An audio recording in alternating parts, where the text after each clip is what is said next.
Assalamualaikum warahmatullahi wabarakatuh. Alhamdulillah wassalatu wassalamu ala Rasulillah Sayyidina Muhammad ibn Abdullah wa ala alihi wa sahbihi wa man walah. Subhanaka la ilma lana illa ma 'allamtana innaka antal alimul hakim. Rabbi shrah li sadri wa yassir li amri wahlul 'uqdatam min lisani yafqahu qawli. سدد لساني واهدي قلبي بحق النبي صلى الله عليه وسلم والآل والصحبه. قال المصنف الحبيب الإمام علي بن حسن العطاس في كتابه العطية الهنية رحمه الله تعالى ونفعنا به في الدارين آمين إلى أن قال: ثم أتلو عليك ما تلاه الرحمن على لسان صديقه لقمان فيما أوصى به ابنه حيث يقول: يا بني لا تشرك بالله إن الشرك لظلم عظيم. يا بني إنها إن تق مثقال حبة من خردل فتكن في صخرة أو في السماوات أو في الأرض يأتي بها الله إن الله لطيف خبير. يا بني أقم الصلاة وأمر بالمعروف وانهى عن المنكر واصبر على ما أصابك إن ذلك من عزم الأمور. ولا تصعر خدك للناس ولا تمش في الأرض مرحا إن الله لا يحب كل مختال فخور. واقصد في مشيك واغضض من صوتك إن أنكر الأصوات لصوت الحمير. صدق الله العظيم. Sama-sama kita hormati dan kita muliakan guru kita Al-Habib Ali bin Idrus bin Hashim Al-Attas beserta segenap keluarga besarnya, para dewan guru, Ustaz Abdul Razak, Ustaz Safari, Ustaz Dikri, Al-Quddus dan semuanya, para asatid. Tidak saya sebutkan satu persatu tanpa mengurangi rasa hormat saya kepada beliau semua. Habib Bagir Al-Haddad, kita doakan mudah-mudahan guru-guru kita Allah panjangkan umurnya, Allah sehatkan badannya, Allah jaga zahir batinnya, Allah menangkan perjuangannya. Amin ya rabbal alamin. Ini keresak-keresaknya udah selesai belum nih? Rawi keresak-keresak gegares ya. Masya Allah. Mudah-mudahan makanannya berkah insya Allah. Jadi obat. Katanya ta'amus sakhi dawa wa ta'amul bakhil da. Makanan kalau dari orang yang dermawan jadi obat. Dari orang yang dermawan makanan jadi obat. Sebaliknya kalau dari orang yang pelit, medit, bakhil, orang ta'amul bakhil, makanan yang punya milik orang yang pelit, medit, bakhil itu jadi jadi penyakit. Udah keluarnya jarang jadi penyakit lagi. Kon main dah. Bahkan sebagian Imam Al-Haddad mengatakan sadala bi'alawi ini badaduna fi ta'amina. Madat kami kata Imam Al-Haddad, keberkahan kami adanya di makanan yang kami berikan salah satunya. Nah, bukan cuma ilmunya doang, sampai makanannya berkah.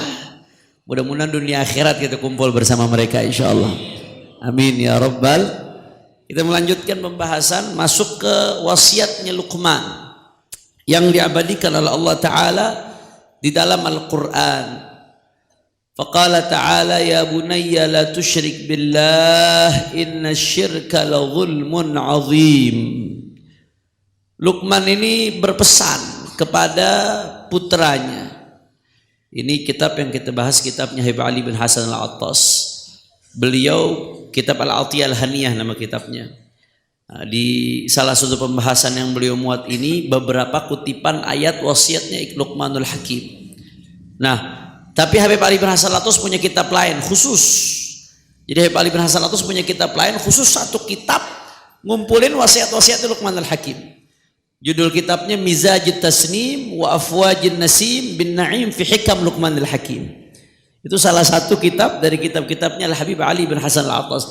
Jadi kelihatannya beliau tertarik sekali dengan wasaya Luqman Al-Hakim, wasiat-wasiatnya Sayyidina Luqman Al-Hakim yang dimuat oleh Allah dalam Al-Quranul Karim, dalam firman Allah Subhanahu wa Ta'ala. Nah, di antara yang beliau kutip di sini yang paling penting nih, ya bunayya, wahai anakku. Kalau kata-kata ibni, anakku. Tapi kalau bunayya itu tasghir. Wahai anakku yang kecil, walaupun anaknya udah gede. Namanya orang tua kadang biar kata tuh anak udah punya cucu, di mata orang tua tetap masih kecil. Yang namanya anak udah sesukses apapun, udah jadi apapun, kalau di hadapan orang tua, ya bagi orang tua ini bayi saya. Ini anak dari kecil gue cebokin, biar kata udah gede, di mata dia orang tua masih khawatir tetap sama kita masih kecil. Itu orang tua tuh. Maka kalau dipanggil kata-kata ya bunayya, kalau ibni wahai anakku. Maka kalau ya bunayya wahai anakku tercinta, ada tasghir di situ, wahai anakku yang masih kecil. Kadang-kadang salah satu tujuan kalimat tasghir itu dalam bahasa Arab untuk ada tujuannya diantaranya untuk panggilan sayang. Tasghir dari Hanif jadi Hunif misalkan, dari Karim jadi Kureim. Itu kadang-kadang tujuannya untuk panggilan cinta. Kadang-kadang tasghir tujuannya untuk menunjukkan dirinya kecil. Seperti anak kelima Muhajir yang lagi rame-rame nih, Sayyidina Abdullah bin Ahmad bin Isa Al-Muhajir. Namanya Abdullah, cuman beliau karena tawadhu'an lillah, tawadhu'nya kepada Allah, namanya ditasghir jadi Ubaidillah. Abd artinya hamba, Ubaid hamba yang kecil. Maksudnya dia merasa dirinya kecil, bukan siapa-siapa. Itu karena tawadhu. Ya namanya dia juga Abdullah, Ubaidillah, ya dia juga. Cuman karena tawadhu namanya jadi Ubaidillah. Jelas atau tidak? Itu diantara tujuan tasghir. Nah di sini ya bunayya, wahai anakku tercinta, ya bunayya, wahai anakku tercinta, la tusyrik billah. Di antara pesan Sayyidina Luqmanul Hakim yang Allah abadikan dalam Al-Quran, la tusyrik billah, jangan menyekutukan Allah. Inna syirka la zulmun azim. Dari segala bentuk kezaliman, dari segala bentuk kebejatan, dari segala bentuk kejelekan, yang paling jelek syirik ya ikhwan. Segala dosa selain syirik masih ada peluang Allah ampunin. Tapi kalau syirik, orang mati dalam keadaan membawa kesyirikan, menyekutukan Allah, tutup tuh pintu ampunan, selesai. Na'udzubillah min. Mudah-mudahan Allah selamatin iman kita. Maka kalau kita bicara pesan syirik di sini, ada syirik jali, ada syirik khafi. Syirik jali itu syirik yang besar, nyata, menyekutukan Allah, menyatakan Tuhan ada tiga, Tuhan anak, Tuhan bapak, dan satu Tuhan lainnya. Itu bagi dalam perspektif akidah Islam itu disebut syirik. Nggak boleh, itu kekufuran, itu nggak diridhoi oleh Allah. Yang namanya Allah itu Maha Esa. Atau kita meyakini ada zat lain yang punya pengaruh di luar pengaruhnya Allah. Ini orang walaupun Allah nggak izinkan bisa nyakiti saya. Walaupun Allah nggak izinkan dia bisa memberikan manfaat kepada saya. Na'udzubillah min dzalik. Itu juga bagian bentuk kesyirikan. Karena kita meyakini semua yang terjadi di atas muka bumi tidak ada yang terjadi kecuali dengan izin Allah Subhanahu. La haula wala quwwata. Andai kata dari masyrik sampai maghrib berusaha buat nyakitin ente, tapi Allah nggak nakdirin, terjadi apa kagak? Kagak. Masyrik sampai maghrib mau berbuat baik sama ente, mau jaga ente, tapi Allah udah catat ente celaka. Na'udzubillah min dzalik. Celaka atau tidak? Celaka. Allah. Termasuk bentuk kesyirikan meyakini ada zat lain yang punya andil, punya otoritas sama seperti Allah Subhanahu wa Ta'ala. Jelas atau tidak? Itu namanya syirik jali. Meyakini bahwasanya ini jin bisa memberikan manfaat atau mudarat dengan sendirinya. meyakini ini sihir bisa memberikan manfaat atau mudarat dengan sendirinya, bisa merubah ketentuan Allah Subhanahu wa taala, ada syirik. Na'udzubillah min itu syirik. Jangan sampai syirik. Na'udzubillah min dzalik. Inna syirka la dzulmun azim. Sesungguhnya kesyirikan itu la dzulmun azim, adalah kezaliman yang luar biasa. Makanya kadang-kadang lucu waktu itu rame, lebih baik pemimpin yang kafir tapi adil daripada muslim tapi zalim. Lah, kekufurannya dia, kesyirikannya dia udah bentuk kezaliman. Bagaimana ceritanya kafir adil? Inna syirka la dzulmun azim. Yang namanya syirik itu kezaliman yang besar. Orang mengecukutukan Allah, menyatakan ada Tuhan lain selain Allah, Tuhan ada sekian, itu kesyirikan, saudara. Nah, kesyirikan saja Allah udah sifati dzulmun azim, kezaliman yang besar. Bagaimana mungkin dia mau bikin analogi? Lebih baik orang kafir yang adil daripada muslim yang zalim. Sedangkan kekufuran aja udah bentuk kezaliman. Jelas atau tidak? Jadi kezaliman yang paling besar adalah menyekutukan Allah. Bagaimana tidak? Engkau dikasih hidup sama Allah, dikasih napas sama Allah, dikasih makan sama Allah, jantungmu dikasih berdetak sama Allah, darahmu dikasih mengalir sama Allah.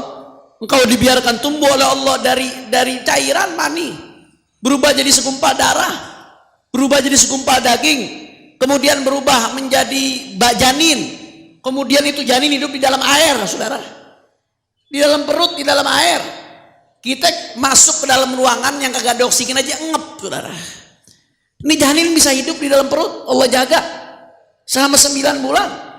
Kemudian setelah itu janin itu dilahirkan, Allah jaga sampai gede, ente besar, dikasih kesempatan napas, dikasih kesempatan jantung berdetak, dikasih kesempatan makan, dikasih kesempatan buat buang angin. Lo bayangin kalau disumpah atau lubang buang angin, bagaimana ceritanya? Dikasih kesempatan, nikmat demikian besar, terus Allahnya ente sekutukan.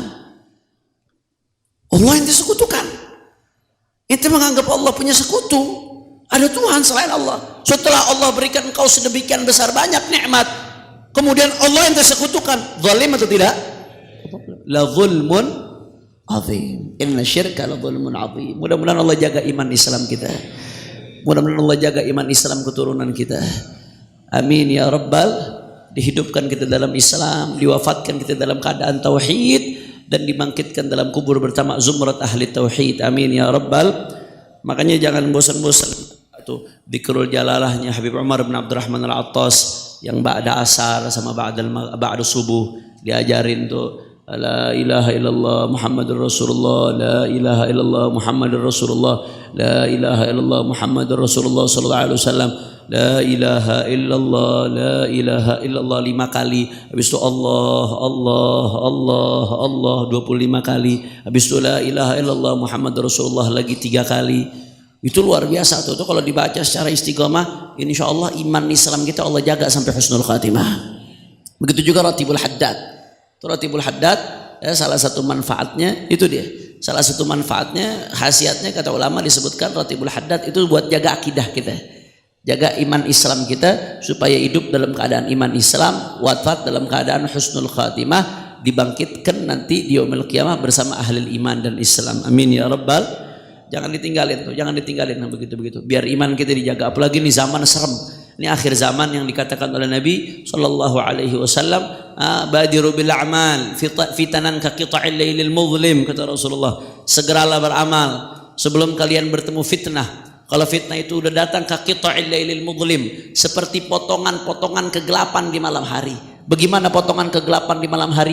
Orang udah nggak bisa ngelihat, nggak bisa bedain mana benar, mana salah, mana hak, mana batin, mana iman, mana kufur. Orang dibikin bingung, semuanya campur aduk ke ikhwan kalau fitnah udah datang. Maka badiru bil a'mal, segera beramal. Kalau udah fitnah datang, orang semuanya campur aduk, gelap, nggak bisa ngelihat.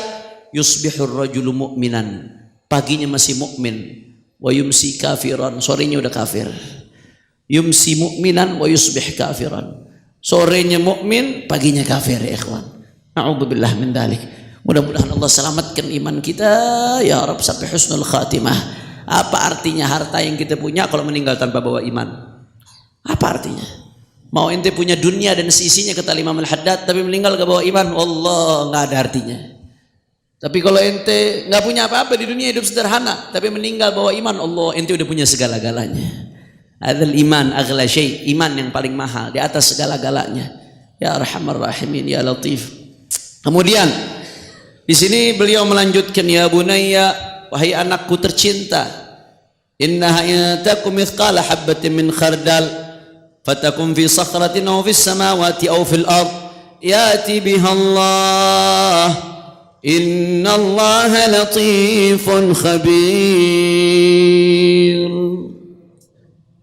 Kata Luqmanul Hakim di antara pesan beliau kepada, wahai anakku, andai kata ada satu hal, ya ada satu amalan yang gedenya segede biji sawi, gedenya segede habbah min khardal, segede biji sawi, itu adanya fi sakhrah, adanya di batu yang besar, taruhlah di tengah malam, sesuatu segede biji sawi di batu besar warna hitam, taruhlah di tengah malam, kelihatan apa kagak?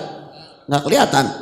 Tapi ini andai kata kau beramal, amalan segede biji sawi di batu yang besar, ada di tengah-tengah batu, atau ada di tengah-tengah antara langit-langit, atau ada di dalam bumi amalan tersebut, ya'ti biha Allah, Allah bakal balas, Allah bakal melihat, Allah bakal balas, Allah maha tahu, innallaha latifun khabir, Allah tuh maha tahu apa yang kalian lakukan. La ilaha illallah. Kalau yang baik balasannya baik, in khairan fa khairun wa in syarran fa syarrun, baik balasannya baik, yang buruk balasannya, wa man ya'mal mithqala dzarratin khairai yarah wa man ya'mal mithqala dzarratin syarrai yarah. Siapa yang beramal walaupun segede biji sawi, segede biji atom, baik Allah balas, Allah lihat, Allah balas, walaupun manusia semuanya nggak tahu, walaupun perbuatan baik itu nggak dihargai oleh orang, tapi Allah lihat. Tapi sebaliknya, kamu berbuat buruk, nggak ada manusia yang tahu sekalipun, hati-hati, Allah tahu ya ikhwan, Allah tahu. Makanya saya teringat satu hikmah, la ilaha illallah. Ada ulama, kalau tidak salah Hatim al-Asam, seingat saya Hatim al-Asam, atau pokoknya salah satu ulama sufi zaman dulu, didatangi oleh muridnya ngeluh, wahai syekh, saya ini suka maksiat, bagaimana caranya supaya saya nggak maksiat lagi wahai syekh? Saya minta caranya supaya nggak maksiat lagi, minta supaya nggak maksiat. Jawaban syekhnya sebaliknya, ana pengen kasih ente cara supaya ente bebas maksiat. Waduh, mintanya supaya nggak maksiat, dikasih cara sebaliknya. Ana mau kasih ente cara supaya ente bebas mau maksiat, ente mau ngapain aja bebas, maksiat sepuas ente. Bagaimana tuh syekh caranya? Yang pertama kata syekh, pokoknya satu aja ente bisa lakuin dari 5 cara nih, satu aja ente bisa lakuin, ente bebas maksiat sepuasnya. Yang pertama, silahkan engkau maksiat sepuasnya, dengan catatan kalau engkau enggak lagi makan dari rezekinya Allah. Ente bisa lepas dari rezekinya Allah, silahkan ente maksiat sepuasnya. Ada di antara kita yang bisa. Rezeki bukan urusan makan aja. Ini ente duduk di sini rezeki nih. Ente bisa ngelangkah rezeki, tangan ente bisa bergerak rezeki, mata ente bisa ngelihat saya nih rezeki. Jantung anda berdetak sekarang ini rezeki. Hati anda bisa tenang duduk di sini ini rezeki. Ada yang bisa lepas dari rezeki Allah? Kata ya nggak bisa Syekh, siapa yang bisa lepas dari rezeki Allah? Ya kalau nggak bisa ente masih makan rezeki Allah, mau maksiat sama Allah, tahu diri dong. Makan rezekinya Allah tapi mau ngelanggar aturan Allah, tahu diri dong. La ilaha illallah. Ya udah Syekh, syarat berikutnya apa? Udah syarat pertama saya gagal, nggak bisa. Syarat yang kedua apa? Ya udah syarat yang kedua, silahkan engkau makan dari rezeki Allah nggak apa-apa. Ente tapi tetap bisa maksiat nggak apa-apa. Dengan syarat, apa syaratnya? Engkau maksiatnya bukan di atas bumi Allah dan bukan di bawah langitnya Allah. Ada yang bisa? Sampai gigi bejigong semuanya nggak bakal ketemu tuh tempat, saudara. Di mana yang bukan buminya Allah? Di mana yang nggak di kolong langit Allah? Nggak bisa Syekh, itu syarat nggak mungkin saya penuhin. Ya kalau ente masih tinggal di buminya Allah, di kolong langitnya Allah, tahu diri dong, masa ngelanggar aturan Allah? Ente kerja di satu kantor aja mesti nurut sama aturan kantor. Ente tinggal di satu negara aja mesti nurut sama undang-undang tuh negara. Kalau nggak nurut dihukum ente, bermasalah ente.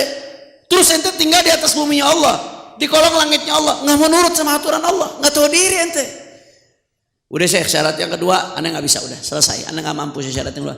Syarat yang ketiga, ya udah kata dia nggak apa-apa deh, kalau ente nggak bisa syarat kedua nggak apa-apa, silakan ente makan rezeki Allah, silakan ente tinggal di atas buminya Allah, ente tetap boleh maksiat sepuasnya dengan syarat ente maksiat di tempat yang nggak diketahui oleh Allah.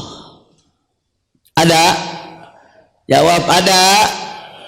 Berarti ketika kita maksiat Allah melihat atau tidak? Ya Allah, kita kok kayak ngeletek ya. Kita nggak berpikir kadang. Kita maksiat ketika orang nggak ada yang lihat. Ada di antara kita yang buka handphone, ngelihat hal-hal yang haram, seolah-olah Allah nggak ngelihat. Padahal Allah lagi ngelihat apa yang dia lakuin. Nguntit duit, nggak ada yang ngelihat. Padahal Allah ngelihat. Nggak takut kita kadang-kadang, nggak malu kita dilihat sama Allah Ta'ala. Kalau kamu bisa tempat di tempat yang Allah nggak lihat, silahkan. Tapi kalau nggak bisa, jangan coba-coba kau maksiat sambil dilihat oleh Allah. Ente mau nilang, mau nerobos lampu merah, kalau ada polisi aja kagak berani. Takut ngelanggar karena ada yang jaga aturan. Engkau berani ngelanggar aturan Allah, Allah ngelihat kamu dengan jelas, nggak ada yang ketutup. La ilaha illallah. Ya udah Syekh, saya nggak bisa syarat yang ketiga. Silakan syarat yang keempat apa Syekh? Ya udah, kalau syarat yang keempat, kamu silahkan makan rezekinya Allah, tinggal di buminya Allah, kemudian engkau dilihat oleh Allah, nggak apa-apa. Kau tetap boleh maksiat dengan syarat apa? Dengan syarat kalau mati datang, kematian datang, kau bisa nunda kematian. Jadi bisa taubat dulu, ada kesempatan buat taubat. Ada yang bisa, ada yang mampu, ada yang bisa jamin ketika dirinya lagi maksiat nggak mati. Ada yang bisa jamin ketika dia lagi lihat porno dia nggak mati. Ada yang bisa jamin ketika dia lagi di diskotik, ketika dia lagi sama pelacur, ketika dia lagi ghibah, ketika dia lagi nyaci maki orang tanpa hak, tanpa jalan, tanpa sebab yang dibenarkan oleh syariat. Ketika dia sedang memanipulasi kasus yang orang nggak tahu, ada yang bisa jamin dia nggak mati ketika itu? Kalau ente nggak bisa jamin, ente buat nunda kematian, jangan coba-coba maksiat. Siap ente mati dalam keadaan maksiat, belum tobat, siap nerima hisab dari Allah. Udah Syekh, syarat yang keempat anda nggak mampu. Apa syarat yang kelima? Kata yaudah, kata dia syarat yang kelima Syekh, syarat yang kelima silahkan. Yang empat itu kamu nggak penuhi syaratnya silahkan. Kalau syarat kelima kamu bisa penuhi satu aja, jadi syarat yang kelima kamu bebas maksiat sepuasnya. Apa syarat yang kelima? Syarat yang kelima nanti ketika malaikat mau nyeret kamu di neraka, kamu bisa nolak malaikat untuk dimasukin ke neraka. Ada yang bisa? Lah kok kita berani nantang diri buat masuk ke neraka ya ikhwan. Allah, itu muridnya begitu dengar 5 nasihat tadi, itu murid tadi langsung mengatakan apa, ya Allah ya Rabb. Mulai detik itu sampai akhir hayatnya dia nggak berani lagi maksiat gara-gara ingat pesannya Hatim al-Asam tadi ikhwan.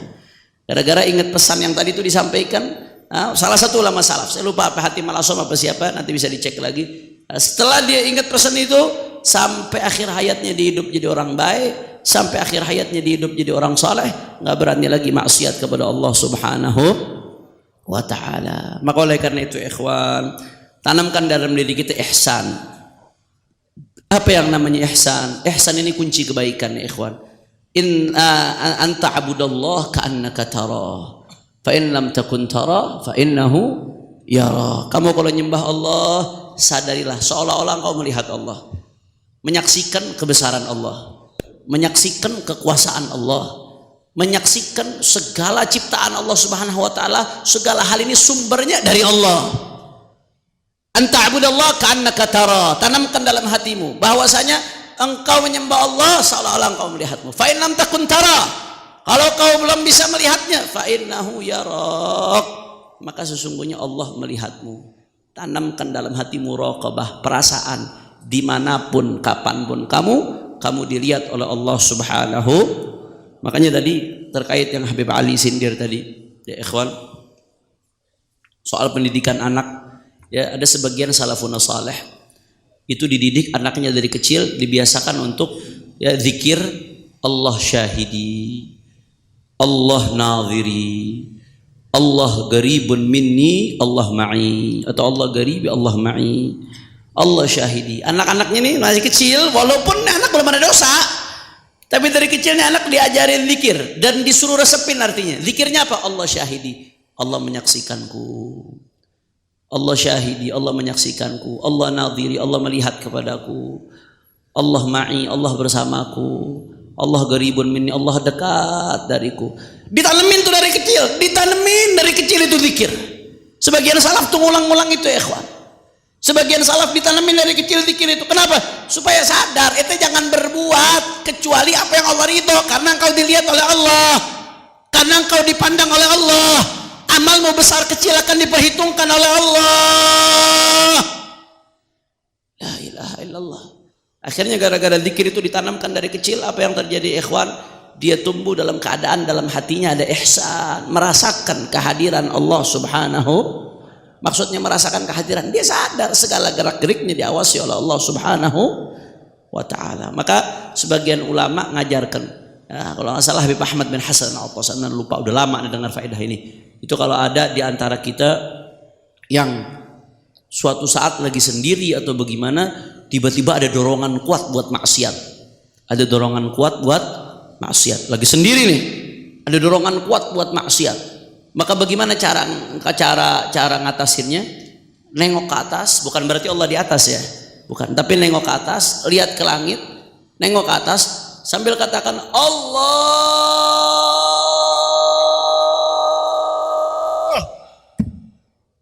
Sampai napasnya habis.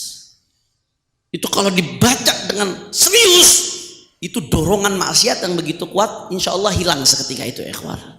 Karena menyadari dirinya diawasi oleh Allah. Tapi kalau diturutin begitu aja hawa nafsu, ya apa bedanya kita sama binatang? Binatang itu apa yang dia lakuin sesuai nafsunya dia. Manusia Allah kasih akal untuk melawan hawa nafsu. Yang membedakan kita dengan binatang akal. Kalau kita nurutin semua hawa nafsu, semua yang kita kepengen kita turutin, nggak dilawan. Semua yang kita kepengen baik buruk diturutin pokoknya.